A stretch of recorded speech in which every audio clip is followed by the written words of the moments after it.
നമ്മുടെ തിരുവല്ലയിൽ വന്ന ഏറ്റവും വലിയൊരു ദുരന്ത കാഴ്ചയാണ് KSRTC. കാരണം ഏറ്റവും വലിയ ഫ്ലോപ്പായി പോയൊരു മന്ദിരമാണ്. കോടിക്കണക്കിന് രൂപ ചെലവഴിച്ചത്. എന്താ ഫയർ NOC എന്ന് പറഞ്ഞ സാധനം ഇല്ലാത്തതുകൊണ്ട് മാത്രമാണ്. എന്ത് ചെയ്യാൻ പറ്റും? ഇനി അതിനകത്ത് എന്താ ചെയ്യാൻ പറ്റും? ഫയർ NOC മാത്രമല്ല, ഒരു പ്ലാനിങ്ങും ഇല്ലാതെ, ഒരു ദീർഘവീക്ഷണവും ഇല്ലാത്തൊരു കോംപ്ലക്സ് തിരുവല്ലയുടെ ഹൃദയഭാഗമാണ്. കോടിക്കണക്കിന് രൂപ വിലമതിക്കാതെ ഇങ്ങനെ ഒരു കോംപ്ലക്സ് ചെയ്യുമ്പോൾ ആദ്യം ചെയ്യുന്നതാണ് നമുക്ക് ആവശ്യത്തിലുള്ള സ്ഥലമുണ്ട്. ഇത് ബാക്കിലോട്ട് വലിച്ചു വെച്ച് ഫ്രണ്ട് മാക്സിമം ഷോപ്പിംഗ് കോംപ്ലക്സിനും പ്രയോജനപ്പെടുത്തിയതെങ്കിൽ ഇത് വിജയിച്ചേനെ.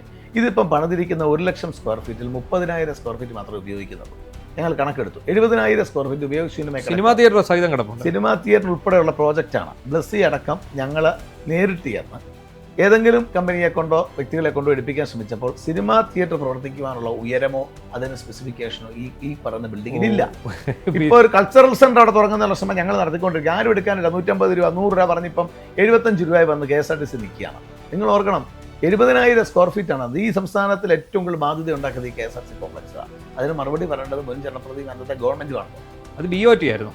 അവർ KTDFC ആണ് ഇത് പണിത് കൊടുത്തിരിക്കുന്നത്. KTDFCയും KSRTCയും തമ്മിലുള്ള എഗ്രിമെന്റ് ഞങ്ങൾക്കറിയില്ല. ഇപ്പൊ KTDFCയുടേത് അവർക്ക് കൊടുക്കാനുള്ള പണത്തിന് ഈട് കൊടുത്തു എന്ന് തന്നെ പറയുന്നു. എന്താണെങ്കിലും ശരി, തിരുവല്ലയുടെ നഗര വികസനം തടസ്സപ്പെടുത്തിയ ഒരു പ്രോജക്റ്റ് അവിടെ നിൽക്കുകയാണ്. ഇനിയും അതിൻ്റെ അകത്ത് റെക്ടിഫൈ ചെയ്യാനുള്ള കാര്യങ്ങൾ ചെയ്യണം. ഉപയോഗശൂന്യമായ സ്ഥലം എങ്ങനെ ഉപയോഗപ്രദമാക്കാം എന്നുള്ളതാണ് ആലോചിക്കുന്നത്.